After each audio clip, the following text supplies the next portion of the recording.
aggressive on the offensive end, but this is the kind of game. Williams to Devon. Bucks. Goodbye. Oh, if you don't like that, you don't like NBA basketball. Yes, indeed. How are you, everybody? Good evening. So happy to have you here, Napes, along with Rhino in Sacktown. We talk about the Kings, who last night dropped a game in San Antonio by 20. We got the NFL, and we got Klay Thompson back in San Francisco. What an amazing introduction and tribute before he was introduced to the capacity crowd at Chase Center. That was phenomenal. The captain hats were such a great idea, but for him to get that welcome from that crowd, it was amazing. And Grant, I'll take it a step further to have the TNT guys inside the NBA talking about that moment. It's one that goes without any description, Grant, but they provided additional context to it, and it was just amazing all around. Well, Charles Barkley, Kenny Smith, and Shaq all said it was the most amazing return they've ever seen for an NBA player. Can you think of anything like that you've been a part of in your career? Yeah, it's happened quite a few times in Sacramento, believe it or not.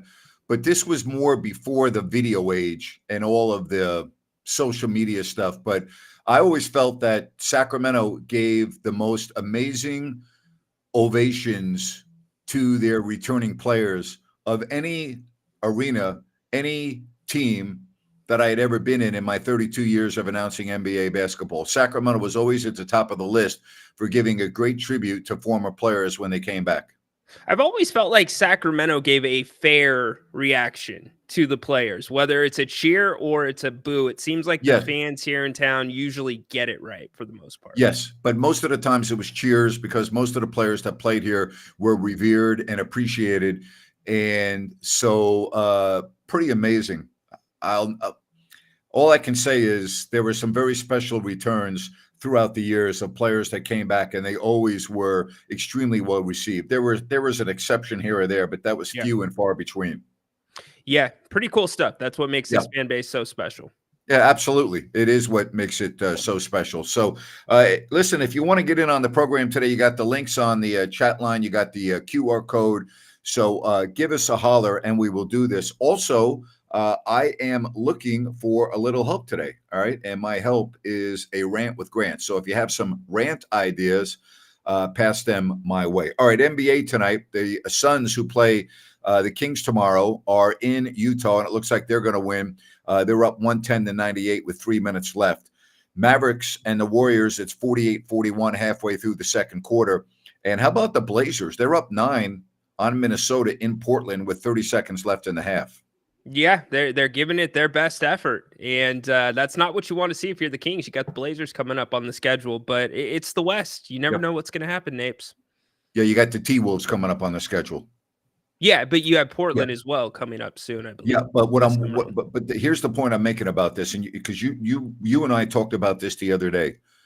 When the Kings played Minnesota in their opener, Minnesota had already played a game, right, and they lost, right, and I'd much rather play a road team coming off a win than a loss. And the Minnesota Timberwolves are on the road in Portland, and their next game is against Sacramento. I don't want them thinking about this for 3 days. Minnesota, to me, is one of those teams that I don't have a good read on yet, Ryan. I told you it would need 20 or 25 games because of their new pieces. Right now, I would say it's not working out as well as maybe they had hoped. Yeah, I think that you could say that almost for both teams. The Knicks sharing some of those same struggles is what happens with a trade right before training camp. But I think as time goes along with the Randall and the fit with Anthony Edwards has seemed a little bit more ball heavy this season. And I know he takes a lot of shots, but as they figure out that pick and roll, that's where I think that team's going to continue to grow. When I look at Minnesota, I think they're going to be fine. But if you're a fan of the New Orleans Pelicans, your season's already over, and we're not even at Thanksgiving. They'll be lucky to win 20 games this year. I've never seen anything like this in my entire career of professional sports with all of the injuries. Never seen it. Grant, what do you do at this point? You lose Alvarado now for a couple of weeks. You're done. Mark off the bench. You're done. You have no NBA players on your roster, really. I mean, you have like 2 or 3. Right. Exactly right. And so the thing to do is watch and see if they can tread water. That would be incredible. Talk about coming off or maybe getting a little bit of momentum and finding a gem that could help you down the stretch if you could get healthy. But All it's right, very so unlikely. so we talk a lot about the NBA and the schedule, and that the schedule you need to be lucky at times, right? Right. So when you look at the standings right now that Ryan has put up on your screen, we've talked so much about how the Kings were dominated by the Pelicans last year, losing all 6 meetings.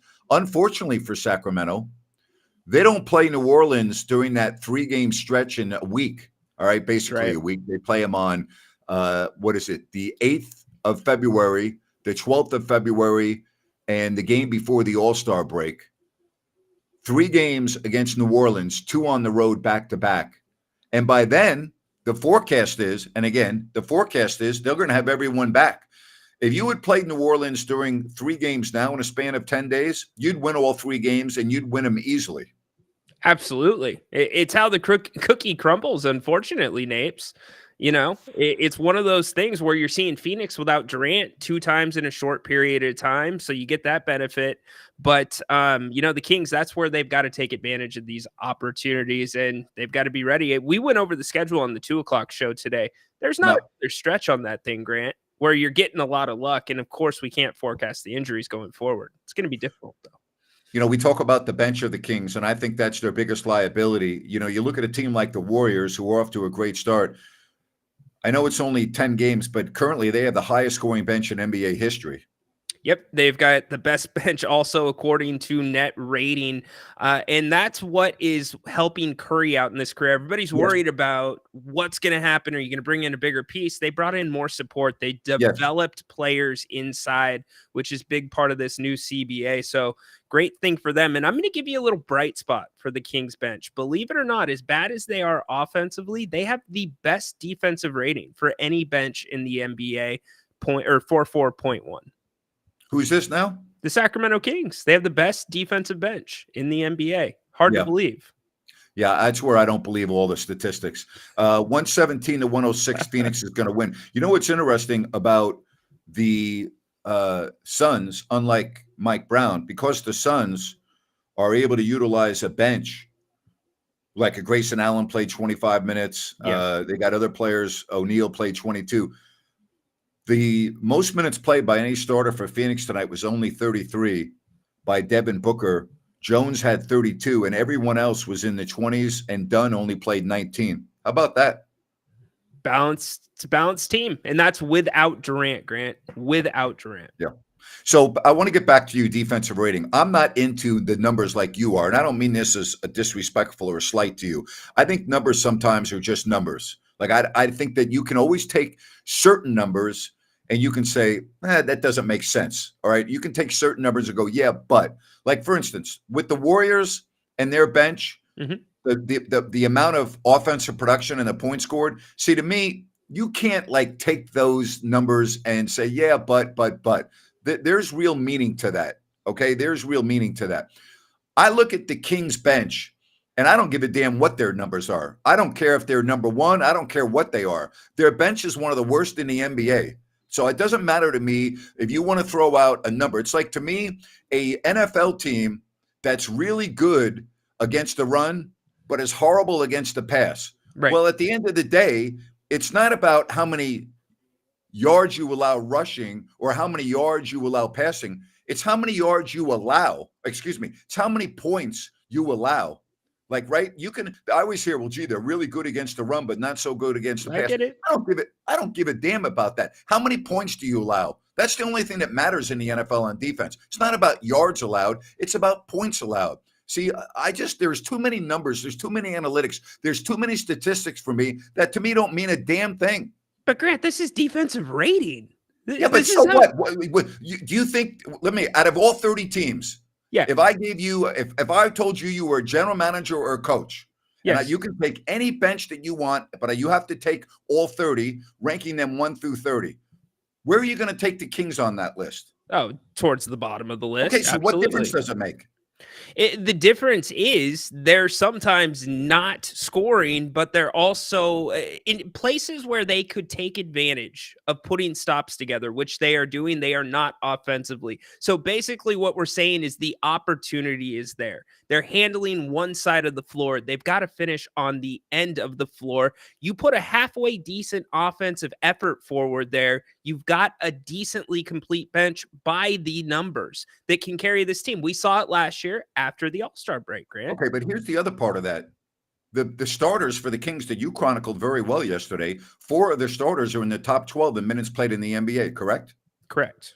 Okay, so you're very rarely seeing any bench players on the floor, with the exception of Malik Monk, who's not hurt, in the fourth quarter against the other team's best players. They're playing in That's a other fair parts point. of the game against the other team's backups. It's an absolute fair point. So like most benches at times will be on the floor against the other team's starters. I wonder how many times that happens with the Kings bench currently, because as again, you pointed out yesterday, and I didn't know that, by the way, when you put that graphic up, and it was a great job by you. I didn't realize that 4 of the starters on the Kings were among the top 12 in minutes played. So again, I look at numbers and I can say, it doesn't mean a lot to me, Ryan. I got to tell you, it doesn't mean a lot to me. Yeah, I totally hear you, Nate. And here's some of the numbers that we're talking about for your Kings. It's one of those things where the Kings don't have the traditional Kings team that we talk about in 02, Grant. They had a bench unit that came in and carried them and could play against the other team starters, as you said. This has been a little bit of a mash unit. It's been more about combinations. You don't have 3 or 4 players from the bench on the floor at the same time. That's what it is. It's Mike Brown. How do you figure out the right combinations with the starters? How can you get them the most strategic blows throughout the game until you're able to bridge that gap until Malik's back? I'm going to make a prediction here on the 12th of November. I don't think the Kings will be a top 6 team in the West unless they get significantly better with their bench. In other words, I think they'll be a play-in team, and I'm making that statement right here on November 12th. If that bench does not get better significantly via a trade, via the players that you already have, I do not think the Kings will be a top 6 team in the West. I'm with you. They're a play-in team at best. Yes. This is what we see now. What do you think is the more likely scenario there? In terms of? Improving the bench. Do you think that there is room for improvement, or do you think the trade is needed? I think 2 things. I think you're going to have to get lucky, number one, with Devin Carter. Yeah. Okay. I think when he comes back, and he will come back at some point, he needs to be a real asset, or an asset for the final, let's just call it 6-7 weeks of the season, 8 weeks. I don't know. All right. Let's just call it like that. All right. That's number one. Okay. Number 2, Trey Lyles is going to have to play the way he did 2 seasons ago. That's an if. And number 3, Monty McNair, before the trade deadline, is going to have to make a deal that makes this team better on the bench. I don't see any other way it could really happen. Now, do you have a lot of confidence in Robinson, who's coming back? I don't. I don't, because I haven't seen a lot of him. You can look at his G League numbers. You know he's with Miami, and that's about it, buddy. It's like McLaughlin. I told everyone when they got him from Minnesota, I'm like, don't get too excited. The guy didn't even play. Like guys that don't play, there's a reason why they don't play. Even if they're on really good teams, all right? Good players always find a way to get minutes. And again, I'm not saying he's a bad player. I just don't think he's a player that you want to lick your chops over.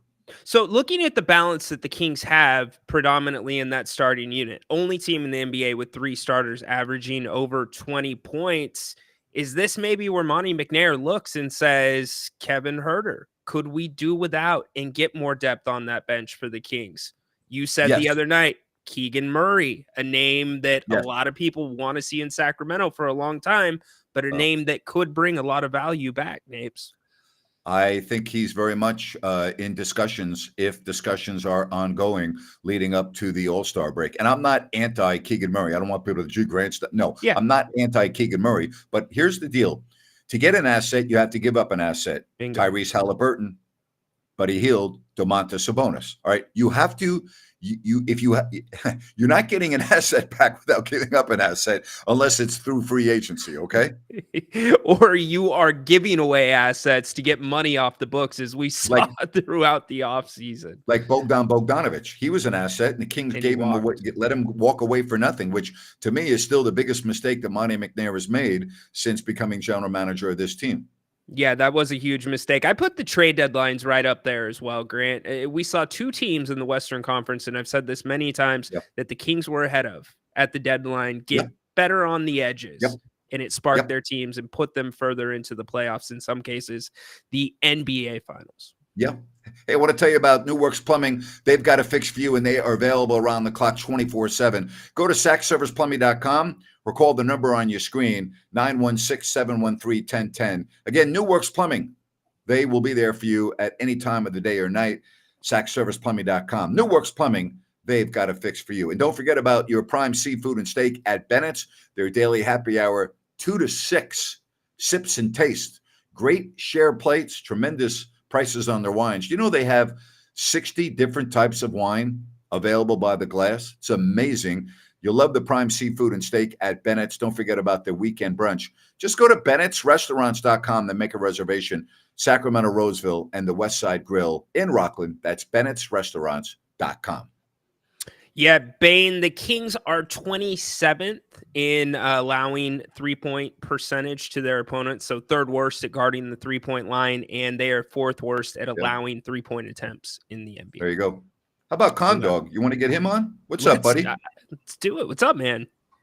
Oh, we just had some college football rankings not that long ago. Yes, I just saw that. And how about Alabama moving all the way up now into the top 10? Yeah, the SEC is now the parity league this season. We have 5 teams with 2 losses, and Georgia beats Tennessee. That would make it 6. And if A&M at the end of the year beats the Longhorns, that's 7. And I do not want the job to deciding a 7-team tiebreaker. You know, Georgia got manhandled by Ole Miss. I'll tell you, Tennessee, who got destroyed last year by Georgia, and I know that because both my sons were at the game in Knoxville. Tennessee's a better team right now. But there's a lot of pressure on this program to now get this win against Georgia. If Georgia loses, one more loss, they're out of the picture. We know that. Yeah, there's not going to be a 3-loss team. I don't care. There's no ifs, ands, or buts about it right now, especially with how the Big Ten has, 4 teams in the top 5. Only their one loss is the number 2 because it was a 1-point loss to the number 1 Oregon. So yeah, and then Penn State was obviously a 1-score game with the number 2 team. So yeah. There's no way with just how solid the top end of the Big Ten has been. There's no way. And then we have Notre Dame fix their problems, so they're going to sneak in. And then you have the at-large is that's just complete chaos, and you have the automatic bids. There's just no spots available. Right. An interesting team is Colorado, who's now 17th. And obviously with Deion, I give them credit. They started off the season getting demolished, I think, in week 2 at Nebraska. They were embarrassed, absolutely humiliated. And they've done they won some very lucky games. The Hail Mary was very lucky. Let's just call it the way it is. But, you got to have some luck along the way as well. Yeah, you have to. BYU's had some luck. Miami's had some luck. Oregon had some luck, too, against Ohio State and Boise State. You have to have some luck. Alabama against Georgia with that Ryan Williams catch at the end. Yep. Yeah, you have to. Yeah.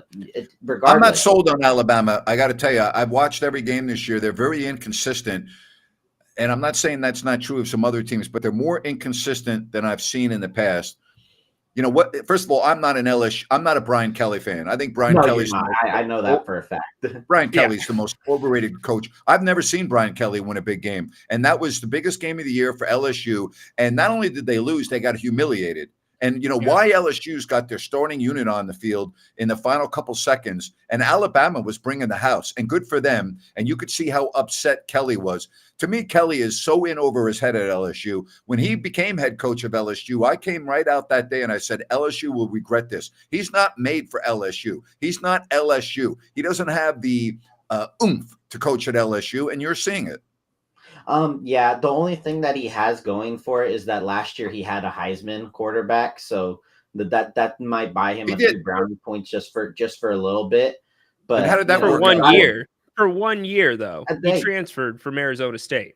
Yeah, but how hey, did that work out? How did they do last year? a lot of the Heismans have been transfers recently. Yeah. Kyler Murray, Baker Mayfield, No, that's Joe true. That's Burrow. true. Yeah, a lot of them have. Jalen Hurts was almost a Yeah, Heisman. guess what? Joe Caleb Burrow Williams won a was national another. championship when he was at LSU with Coach O, right? And so Coach when O. the last time LSU had a Heisman Trophy winning quarterback, Joe Burrow, Coach O took them and ran the table and undefeated in a national championship. What did Brian Kelly do with Jaden Daniels last year? I didn't see them in the college football playoff, did I? No, but Okay, just let wondering. just a little bit benefit of the doubt is that Jaden Daniels didn't have Justin Jefferson and Jamar Chase. Okay, but you don't think LSU had some quality talent on the field yeah, last year with Jaden Malik Daniels? Neighbors is Yeah. quality, but having Thank both you. of those guys. Hello. I understand, but you just said Malik Neighbors is a freaking stud. And again, I'm just not. Yeah, it's easy to pick on Brian Kelly, and I love picking on Brian Kelly because I thought he underachieved in Notre Dame, and I think he's underachieving at LSU. Now, I think Notre Dame's more difficult, quite frankly. And I know what I'm saying about the SEC. Notre Dame's a different animal, being an independent, and we'll get. But Brian Kelly, to me, I want to see Brian Kelly win a big game. Is that asking too much? You lost to USC. You lost to USC in Las Vegas in the opener. USC's not good this year at all. They lost to USC in the first game of the season this year. Think about that for a minute. And yeah, honestly, USC might be the king of choking games this season, but the one game they didn't choke was against you, which not good. I don't think Brian Kelly is a good recruiter. Period. End of story. He might be good with the transfer portal. He has not shown the ability to recruit SEC talent. LSU has not had the same level of talent, and LSU would say as much when it comes to the trenches this last year or two under Brian Kelly. And by the way, his Cajun accent, awful, that he gained at his press conference. It's embarrassing. When he was introduced as coach. Come on. It's embarrassing. By the way, tomorrow we'll talk a little bit more about this with Sean Salisbury at 3:00. NFL and college football talk tomorrow with Sean Salisbury. I want to get his take on John Robinson, who passed away. He didn't play for John Robinson at USC. He just missed him, but I guarantee you their paths crossed. I'll tell you, I have a very interesting story about John Robinson, the former USC and LA Rams coach. I was doing a Raiders-Texans game in Houston on television. And after the game, I was getting a taxi to go to the airport. John Robinson was doing the game for Houston, and we both were trying to get a taxi at the same time. And he said, "Where are you going?" I said, "To the airport." I'd never met John Robinson. I've never talked to John Robinson. I end up in the back of a taxi with John Robinson for 30 to 40, 45 minutes. And it was one of the most interesting, unexpected conversations that I ever had. He was asking me about the Kings and the NBA, and we were talking about some of the players that he coached at USC that I've become friends with. We were reminiscing about those days and my friends. And it was just like, it's one of those like things that happen in your life that you look back on and you go, God, I'm really happy that happened to me. It was the only time I ever talked to John Robinson, and we were in just a taxi, just having a great conversation. That's always some of the best stuff. Those little travel conversations. You gotta love them. What it was. When I was talking to him, I was just saying to myself, I don't do this a lot. Because when you're in this business, you're in the business, right? Yeah. But I was in the taxi talking to John Robinson, and I was literally saying to myself, God, I can't believe I'm in the back of a taxi with John Robinson having this conversation. Like it's just, I've always looked at people as people, but that was one of those instances where I was like, wow, this is pretty cool. Yeah, and he's asking you questions about. Oh, yeah, he was asking me a lot of questions. That's great. Yeah. And then also right before the rankings, we saw Bill Self, coach of Kansas Jayhawks, break Fog Allen's Kansas record for most wins in Jayhawks history. How about that? That's saying something. That's saying something right there. 591. That's crazy. Yep. That record's been By the out. way, that is crazy. Thank you for. I just want to update a score. The Suns have beat the Jazz. The final was 112 to 112. 120 to 112. They're in Sacramento tomorrow. Sorry to interrupt you, but yeah, that is pretty amazing. It really is. The Jayhawks, year in, year out, they're one of the top teams. And honestly, they look really good this year. I watched the Michigan State game and the North Carolina game. They look pretty good this year. Again, not ready to, make my March Madness bracket, but they would be one of my leading favorites. But yeah, congratulations, Phil Self. You are in Jayhawk history. Yep. Pretty cool. Thank you, buddy. The college season does not start for me till the Maui Invitational. That is the start of college basketball. Yeah, Thanksgiving. Yep. So, yep. Thanks, C-Dog. Right. Appreciate you, brother. Buddy. And the Maui Invitational is going to be a lot different this year without Bill Walton, who we lost this past year. When I think of the Maui Invitational, I think of Bill Walton, always announcing the games, a lot of times with Dave Pash or somebody else. And Bill just lived for just being in the gym all day. And, I'm blessed, always talk about stories.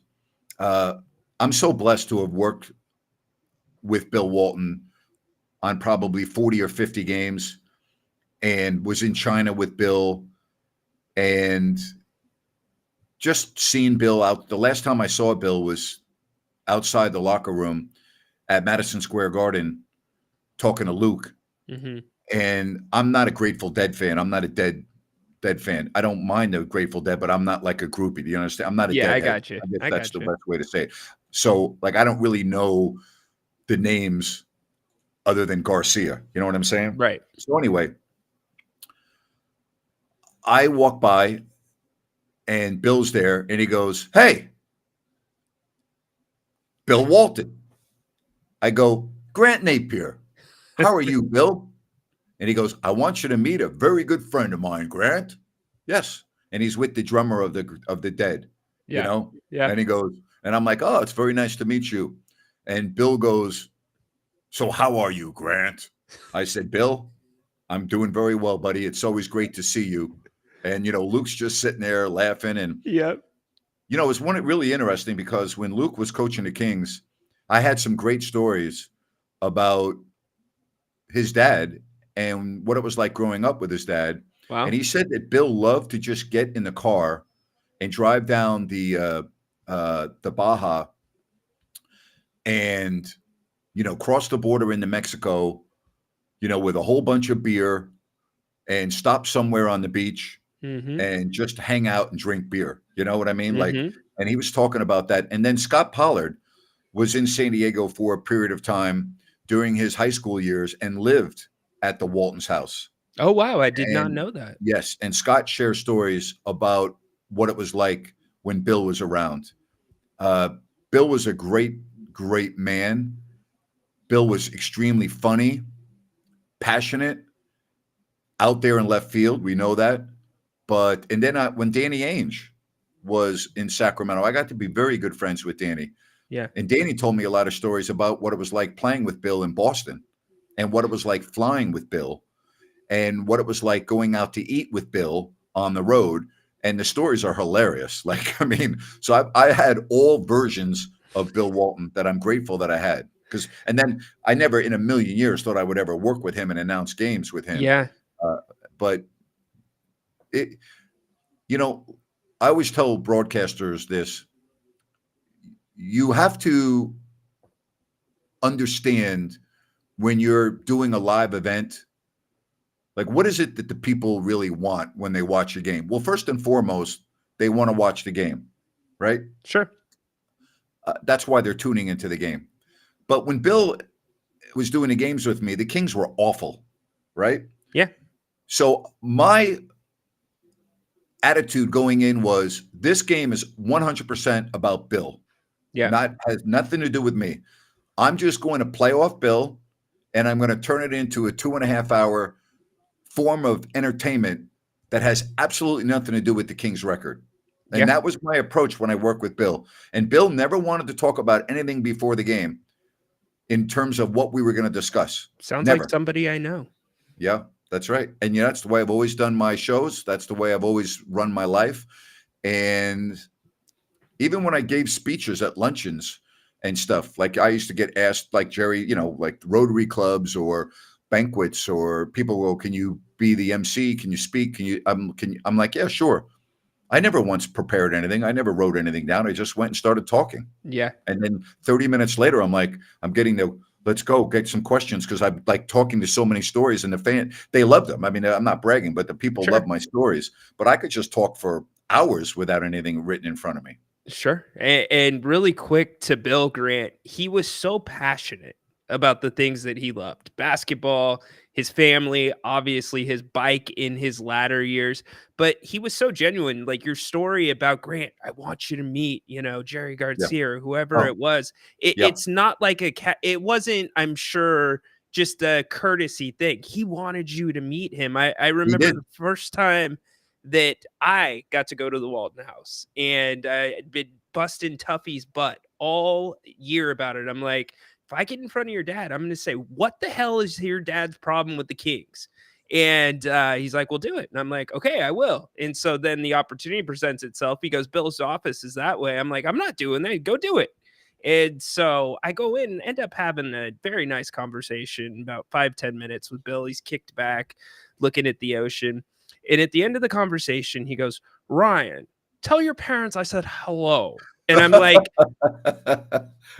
and I kind of looked, and then I looked back at him, and he goes, tell him I said hello. And I'm like, but Bill, you just met me. You just don't know my.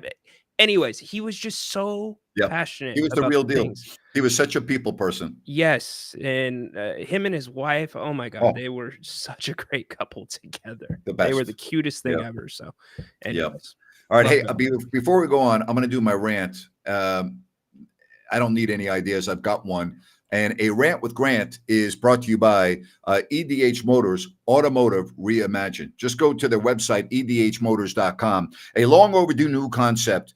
Just two people, David and Adam, trying to do something different and better. And you know what? I think they've done that. They offer new vehicle brokerage. They also offer vehicle consignments, where they sell your vehicle for you. And of course, they can buy your car, and they will sell pre-owned vehicles. Folks, they'll even be able to do that with your RV or boat. And what I love about EDH Motors, they're so experienced, over 40 years in the automotive industry. And you'll take delivery at their beautiful lounge in the El Dorado Hills Town Center. So you don't ever have to go to a dealership. You're not dealing with all the high-pressured salespeople. You're not getting pushed into the F&I office. You're not dealing with all of that stuff. All right? Just go to edhmotors.com, edhmotors.com, and get more information on EDH Motors Automotive Reimagined. In the society that we live in today, people, because of social media, are so quick to judge. I know, I'm living proof of that. Nobody wants to spend 2 minutes and say, wait a minute, we need to evaluate this person's life resume. No, we're not going to look at his life resume. We're not going to look about what it was like for him growing up or her. We're not going to look about what he's done in the community, or her or she. No, we're just going to cancel you. We're going to try to fire you. We're going to try to get rid of you. Michael Strahan, former New York Giant, Good Morning America, Fox, we can go on and on. He got completely lambasted this week because Fox was on site for Veterans Day on the aircraft carrier. I believe it was in San Diego. If I'm wrong, then I apologize. And during the national anthem, he was standing at attention, looking at the flag, but among Jimmy Johnson, Terry Bradshaw, Howie Long, etc., he was the only one on the panel that did not have his hand over his heart. And there were those that felt that he was being disrespectful to the military and the flag. Well, if you would spend even 60 seconds analyzing Michael Strahan's life, you would know that he grew up in a military family, and that his dad was a long-time member of the United States Armed Forces, okay? Michael Strahan has gone overseas often to visit our troops in some very dangerous parts of the world. It has always been a huge part of his life. And for those that want to cancel him because he didn't have his hand over his heart, shame on you. Shame on you. You know what to me is disgraceful? Watching the national anthem tonight at the Warriors-Mavericks game. That to me is disgraceful, because I'm looking at the Golden State Warriors players with their heads down, their hands in their pockets, not once, not one time, other than the trainers and the coaching staff, not one. Let's take that back. There were one or two. 10, 11 guys looking down at the floor, swaying back and forth, not once looking at the flag. How come people don't have a problem with that? How come people don't have a problem with that? I look at the Mavs. They're all standing at attention with their hand over their heart. That's an edict from Mark Cuban and has been for a long time. Even Dirk Nowitzki, German citizen, used to sit there at the national anthem, hand over the heart, looking at the flag. What's going on? Like, really? You're going to pick on Michael Strahan, who has a phenomenal respect for our military and our veterans, and yet there are people out there that are calling for him to be fired by Fox. As I've said this, and I'll say it again, if you're one of those people, get a freaking life. And that's my rant for today. Awful. Stupid. So stupid, Grant. Do you have a problem? Do you have a problem with our athletes? And I'm generalizing when I say our athletes, so I'll just keep it to what I watched tonight. Yeah. Do you have a problem with the Warriors? I'm just picking on them because they're fresh in my memory because I watched the national anthem tonight. Almost every member of the team standing with their head down. And again, I'm not saying they don't respect the country. I'm not saying that they're anti-America. I'm not saying they're anti-military. I'm not saying that. Yeah. Okay. Maybe I'm too old. Maybe I'm from a different generation. I always taught during the national anthem, look at the flag and be respectful. Have I done that 100% of the time? No.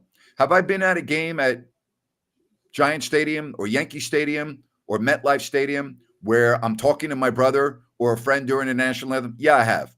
Have I always just stood 100% at attention during the national anthem? No, I haven't done it 100% of the time. I've done it the majority of the time. So I'm not perfect. I'm not saying, oh, look at me, I'm just like, goody old two shoes or whatever the hell you call it. Yeah. I've been guilty of that before. But it just looks so disrespectful to me. I guess that's all I'm going to say. It looks so disrespectful to me. I don't have a problem with it. I have a problem if you're doing other things during the anthem. And I know you just explained situations where that can happen, but everybody's experiences in this country are different. We're not inside their heads. They're getting ready to perform in an athletic event and do their job. They may have their head bowed praying while listening to the anthem. Yep. They may be reciting something in their head. They may be thinking of somebody that's serving overseas in their family. While that anthem's playing. So I'm not educated enough. I'm not a mind reader. I can't get in their heads. As long as you are respecting the process and respecting the flag, I don't have an issue with it. Okay. I don't see it as disrespect. John says, truer words never spoken, Grant. Keep up the great work, my friend. All right, so I want to get to this. David, yes, Grant, I do as a war veteran. Can you embellish that? You do what? You say you find that disrespectful? Is that what you're saying as a war veteran? If you could expand on that, I'd appreciate it very much, David. It's the Bay Area way. They care more about virtue signaling and what the local press will say about them acknowledging the flag. I disagree with you. I see it. It's across the NBA. Thank you. It's not just the Bay Area. You're right. Go to a Kings game. Yes, same thing. Almost every NBA player has their hands behind their back or head bowed. A lot of times in the NFL, too. You don't see it in hockey. Most hockey players are very respectful looking at the anthem. Sometimes they're moving their skates back and forth to keep loose and they're looking at their skates. But, most of the players in the NHL are very respectful. But, again, I'm 65. I'm an older person, different generation, raised differently than the current athletes of their generation. So I'm not saying I'm right and they're wrong. I'm just saying it wouldn't kill you to look at the flag for 2 seconds. Well, Grant, in some cases, the flag's actually on the court. Sometimes they bring the flag out and spread it out right there. So you might be in the stands looking up at the flag in the Raptors. The players can be looking down at the flag right in front of them. Yeah, that's rare, though. Very often the flag is not on the court. What is the city that does that? Chicago used to do that, I think, for football. But yeah, you're right. I get it. Yes, I understand where everybody comes from on that. I just think it's different. I think if you took it in a situation where they're not on the basketball court getting ready to do their job, if they're at a concert, if they are at the Super Bowl and they're not playing in it and they're sitting in a seat and they're doing the same, then maybe let's have a discussion. But I don't know. It's a good question. It's a great question. All right, update some scores in the NBA. I told you Phoenix, they already won. They are in Sacramento tomorrow. Booker led the team in minutes with 33. The Warriors lead the Mavericks 69-66, 8 minutes left in the third. The Trailblazers are up 15 on the Timberwolves with 3 minutes left in the third. Other teams in the West, as I said, the Suns 120 and the Jazz 112.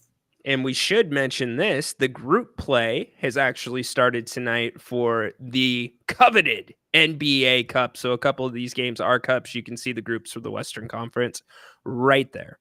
All right, David says, I'm 34-year-olds, Grant, and I swear I feel like I'm part of the generation that last did the pledge in the elementary school, and many of my friends obliged. I did too, every day. You did? Yeah. Every day. Every day. You know? He's right about that. He is right on the cutoff for when that stopped or changed. No question about that. I was eligible for welfare and food stamps for my wife and kids while deployed to Iraq.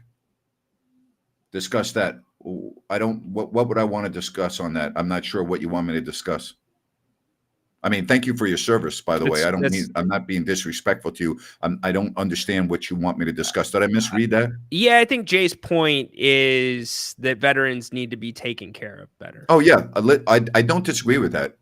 I agree with you. I think that there needs to be special assets given to our veterans after their 100%. service. I do agree with that. I think if you make that sacrifice, you need to be rewarded. Absolutely. I would 100%. I'd even be all for donating, and I mean this, and we already give money to Social Security, taxes, but a special fund for our veterans. I'd be all for that. Yeah, I'm completely with you. I hate hearing on Veterans Day, oh, we support this as companies, like show us the numbers. You know what I mean? You're going to come out and say that on Veterans Day. How about we've hired this many veterans this year? Do your part, because it's a different time. You lived times where people went to war and came back and were not celebrated. Well, the Vietnam War, when I was opposite. The Vietnam veterans came back and they were not only not celebrated, they were looked upon negatively, right, and were thrown to the curb. Right. And there was no thank you for your service. There was no, special announcement at games. So-and-so back from, Da Nang, Vietnam. No, that never happened back then. And that was a really tragic period of time that I lived through as a young person in America. And very tragic. Grant, that doesn't just affect one generation. What if you're a child of a Vietnam veteran who did not get the services that they should have gotten? And it affected their ability to have a productive life and to parent. It can go through generations. My dad was in World War II. I told you my dad was at the New York Giants game on December 7th, 1941 at the Polo Grounds as a 15-year-old. And 3 years later was in the Pacific Theater on a Navy ship off Okinawa. And my aunt, like everyone else back then, stopped doing what they were doing and went to work in factories or whatever. Every single person in the country did what they had to do to win the war. Yeah. And they were patriots when they came home. They were heroes when they came back to America. And I don't know what happened along the way with that era of the Vietnam War. Well, and then we're getting off on a tangent here. I'll just tell you one thing. I didn't serve in the military. And I would also tell you I'm grateful that I didn't serve in the military. And I mean that. And I don't mean this in any disrespect to our servicemen and women. My dad was anti-war. My dad didn't just talk about anti-war. If there were war protests going on, my dad was there. Michael, my dad didn't just say I'm against the war. My dad went out and protested against wars. So my dad, I've always said actions speak louder than words. So that's how I was raised. Just for the record, and again, I don't mind saying this, I've never had a gun in my hand. My dad was anti-gun, and that's how I was raised. And I would also tell you, I have no problem with gun owners. And I would also tell you that I'm the only one of my friends that I know that doesn't own a firearm. Every single one of my friends in California, every single one owns at least one gun. Many own 20, 30, and 40. I have no problem with them. You know why? They're responsible gun owners. They go to class. They learn how to work their firearms. They have permits. They have, what they need. So I'm okay with that because they're responsible gun owners. I don't feel comfortable with a gun in my hand. I don't feel comfortable having something in my hand that can instantly take the life of another person. It scares me. And I'm not afraid to admit that. It's something that I don't want in my life. And I would also say this, and I know I'm getting off on a tangent, but I think because it was Veterans Day yesterday, this is appropriate. I'm not Steve Kerr. I didn't have a tragedy in my family where I lost my dad at the hands of a gun. I understand Steve Kerr, who gets a lot of criticism for his political stance. When it comes to guns and gun violence, I don't have a problem with Steve Kerr and what he says, because his family and his life was impacted greatly by a gun, albeit it was overseas. I love to travel, Ryan, right? Yeah, you love it. Do you know that one of the great things that I enjoy about traveling are going to countries where there are no guns or very few guns, like Thailand? I've got a better chance of getting killed walking across the street, getting hit by a tuk-tuk in Bangkok than I do of being a person of gun violence. I don't have to worry about going into a store, a mall, the train. I don't have to worry about going to a public gathering and getting shot. Now, are there some people in Thailand that have guns? Yeah, but not many. And the culture is so different. Like if you turn on the news in Bangkok, you're not seeing 10 minutes of murders from guns. I enjoy that type of a culture. Yeah. And so back to what the individual said about our veterans. Do I think we need to do more for our veterans? Yes. I've never served in the war. I'm grateful that there are those that step forward, like my stepson, Jonathan, who was a 4.0 student and left college to go into the U.S. Air Force. Like, I'm grateful for that. I'm grateful there are people that say, wait a minute, there are better and more important things for me. And the most important thing is for me to protect my company or my country. And I'm going to, enlist in the armed forces. Like, I think that's freaking incredible. Absolutely. To me, there's nothing more you can do for your country. The stuff many of us try to run away from, they run towards and they defend. We have a platform right now because they are the backbone of what we get to do on a daily basis, how we get to do it. Our veterans, we can do as much as possible, and it still would not be enough, in my opinion. Very true. Baki, how are you? I'm fine. How are you? Good, thank you. I heard what you say about telling me something about those guns and wars.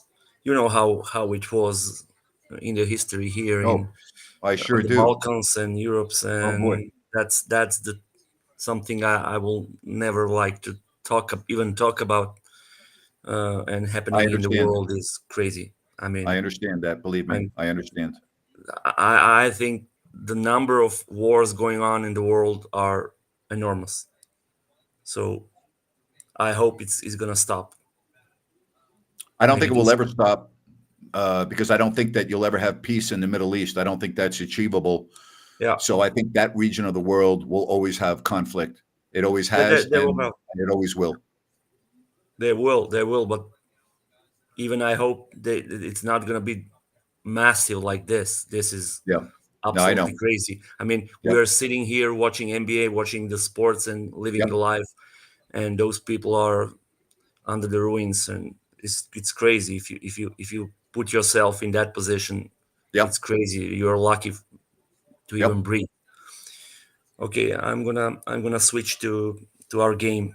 Yes, I know. Last year, especially you, have your opinion about these in-season tournament, like they say now, NBA Cup. So terrible. Do you say do you have some? Did you change your mind a little bit? No, I don't give a damn. I think it's a waste of time. It's all about money and TV ratings. and it's worthless to me. I don't care. The Lakers won the cup last year, right? They didn't even make they had to go into the play-in tournament. And I mean, I just think the thing's garbage. How about you, Rhino?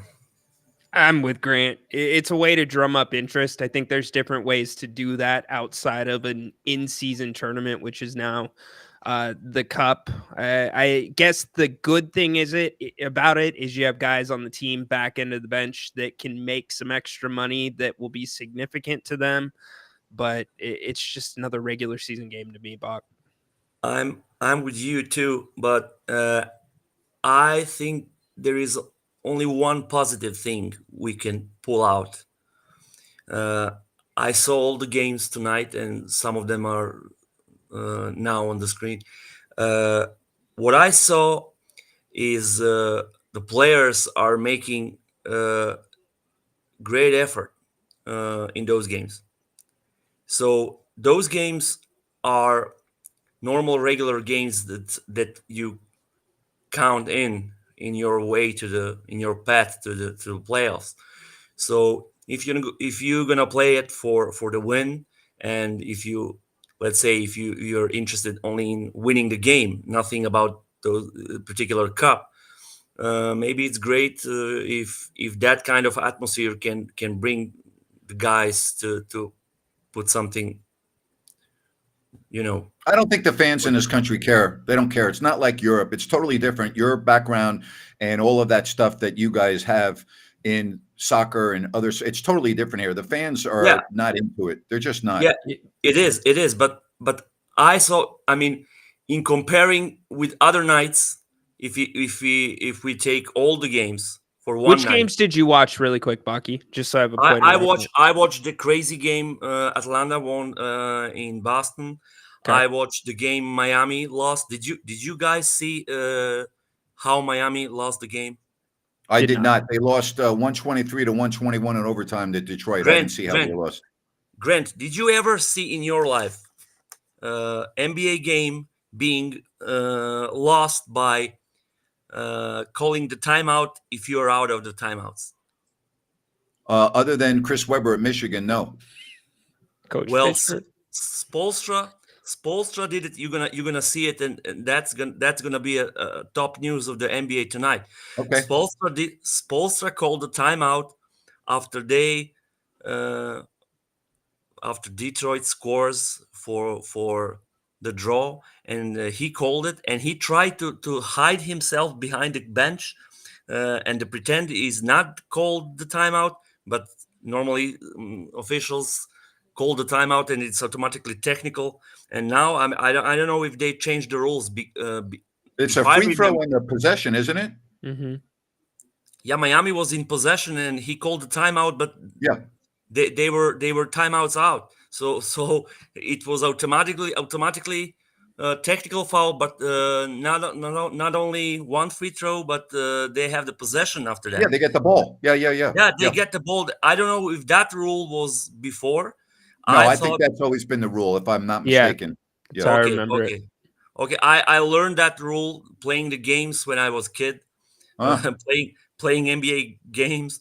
And when I was down, I was looking for the timeout, even if I don't have it. So that back in years, I learned that. Yeah, all right, I'll go look at it. But yeah, so yeah, but man like Spoelstra to lose the game like this, I mean, all the players they couldn't believe what they saw in the court. So yeah, crazy game. So Rhino, it was all the games are, I mean, very tense. This one, Portland is leading right now, and this one is really great. And I was only about to compare normal, regular NBA night with a night like this, because tonight was all the games are very passionate. All from I'm with you, Grant. It's not the same for the competitions in Europe and like this in NBA particularly, but tonight it was something special. I mean, that was my point for tonight. If the guys are doing like, I mean, look at those games on TNT right now, both of them.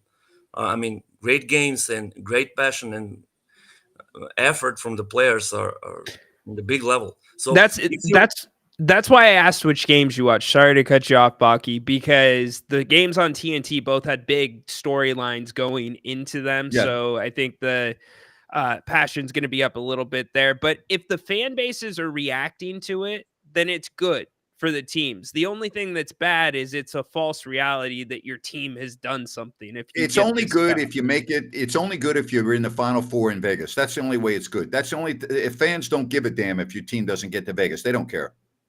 Yeah, that's from the fans. But for if you ask me, I would like Kings to. Yeah, but you'd watch a pickup game on my driveway if I if I had it on video for you. If I had four seventh graders and 3 8th graders, playing, you'd go, okay, do we have an official out there? Do you got someone roughing that? You'd watch anything. So you're not like a typical fan.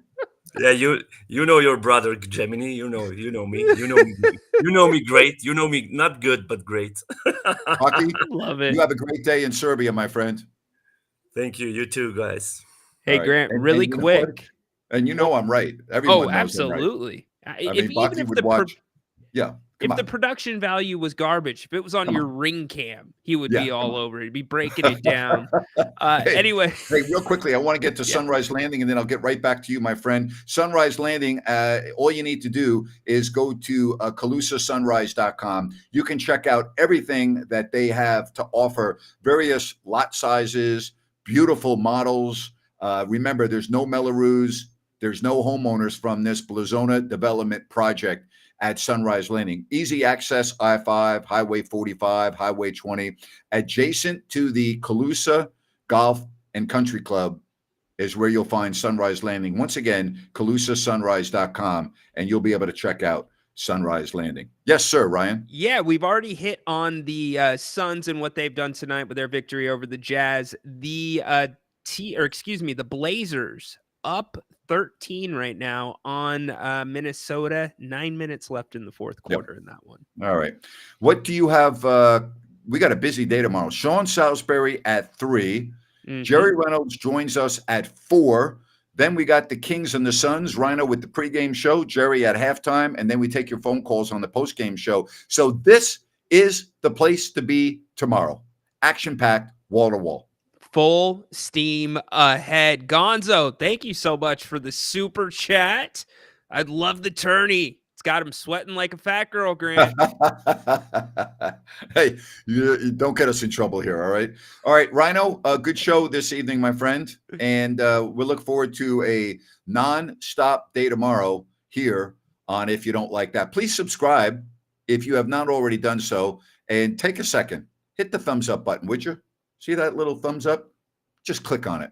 It would help us out. We are. Your freaking neck. We're rolling our sleeves up to our freaking Roll up neck those sleeves to your freaking neck. Around here on If You Don't Like That. So we appreciate all you. Tomorrow's going to be a fun one, Napes. Yes, indeed. See everyone tomorrow at 3 o'clock. Sean Salisbury right here on If You Don't Like That. Have a good evening, everybody, or a good day if you're over in Serbia like Baki or wherever else you may be around the world. Stay safe, everybody.